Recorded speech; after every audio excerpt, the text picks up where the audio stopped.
is so wonderful. Hi everyone, I'm Nicole and I'm the Canadian Nickel, and today I'm finally getting to use my Create a Critter cartridge that I got from Gina over Gigi's Creative Design. Isn't she the sweetest to send me this cartridge with all these adorable images? And I know a lot of you have this, and of course I gave one away on my blog. But I am so excited today because it has been killing me not to play with this. So I'm going to be working on a card for, I was reading it today on another blog, and this person isn't well, but she loves cards. So I'm going to put a link to what I'm going to be doing for her. And I will be making the little frog. And I've already got all my paper picked out, and this is how I put it onto my mat. I just cut out whatever I have in my scrap bin. I just kind of lay it all out, and I'm going to go ahead and make this little frog. Now that I have my pieces cut out for my little frog, I cut them at 3 inches, and I tried some other sizes.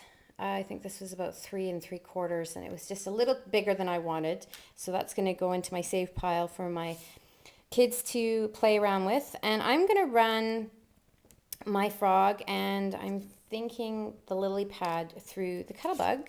Definitely the frog though. And I'm going to be using this Cuttlebug folder. I don't know which one this one is. I borrowed it. I borrowed it from my friend because I have great girlfriends. So I'm just going to run this quickly through my Cuttlebug.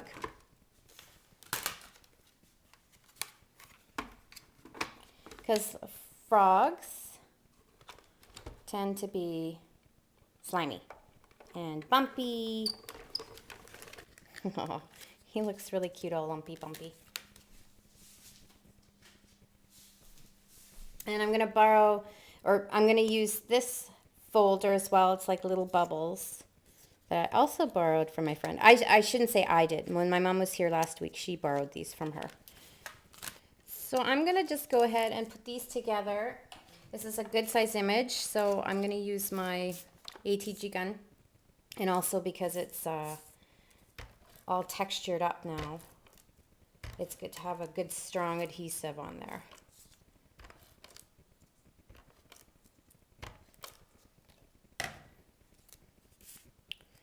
And just in case you hadn't paid attention, this is my 20th video, and I know it's been a while since I've made videos, but I've been really busy the last couple weeks with my mom in town and having to go out of town. So it's been killing me not to play with this cartridge I got last week. So there's my little frog all put together. And I'm going to put his little belly piece on.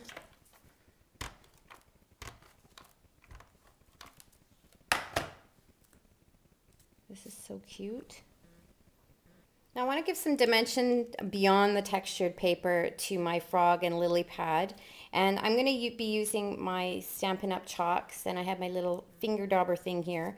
So I'm just going to, you just pop it in and then just kind of smoosh it around the corners, and then that just gives it a little bit of dimension to it instead of just being all completely a flat green, which I never like that. I always like to have some color. So I grabbed a standard A2 card out of my pre-made card boxes and then ran it through my Cuttlebug with the Divine Swirl. And then I grabbed this piece of Stampin' Up! Cardstock. It's double-sided, and it goes with the old olive color. And I cut it at 5.5 inches across by 2 3/4. And then I'm just going to put it through my punch. Now, I'm an upside-down puncher, so everybody's different. I just find this works easiest for me because otherwise I'll make it crooked. Now I have some ribbon that I found in my ribbon bin, and it's just this green polka dot with brown, which kind of goes along with my little frog. And I'm just going to use the cheater method to get it put on there. I've been making a lot of more challenging cards lately, so this is just kind of nice to take a break from that and do something quick and easy.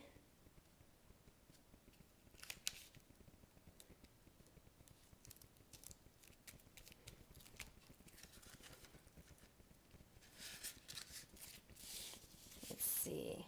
I want my lily pad and frog. I'll put it on to this side today. All right, so I'm gonna put my lily pad down flat. And if you texture your paper, you're gonna wanna make sure to get that good strong adhesive down on there.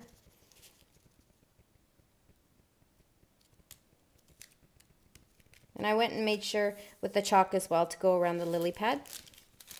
And then I'm just gonna put my little frog up on dimensionals. My mom blew through a lot of my supplies, so I'm running a bit low.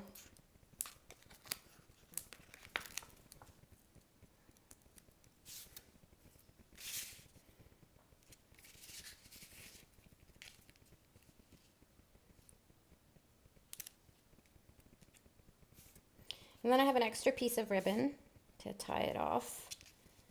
Just gonna put right here. Make sure when you have single-sided ribbon that has a pattern on one side but not the other, just to twist it.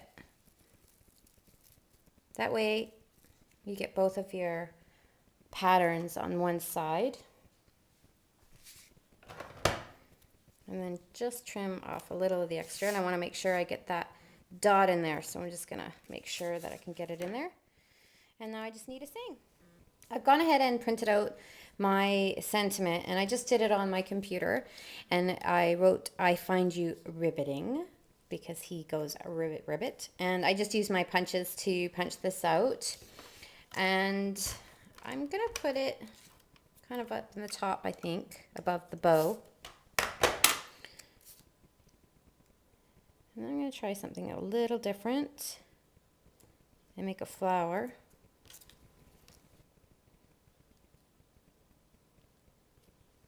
Put it right there. And then I'm going to take my 5-petal punch and pop out a flower. And then I'm going to use that same little fingered sponge and just put a little green on the tips, just a touch.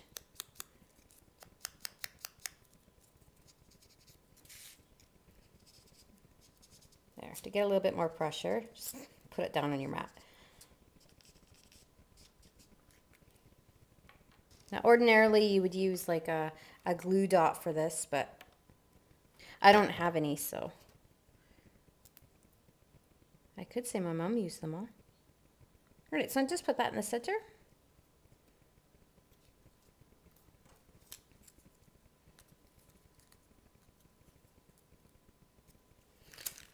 And then just put a dimensional on there, and I'm going to put this little flower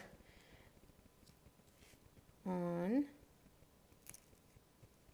my lily pad, because lily pads have flowers. There's my finished card. It's a very easy card to make. It didn't take me very long to make, and I will have a link to the blog for where this card will be uploaded. It's for somebody who has terminal lung cancer, and she loves to collect frogs, and this lady is putting this blog on just to cheer her sister up. So I hope that you enjoyed this card, and I hope if you feel in the mood to go ahead and make your own froggy card. And thanks so much for watching, and have a great day. Every day is so wonderful, and suddenly it's hard to breathe. Now and then I get insecure from all the pain. I'm so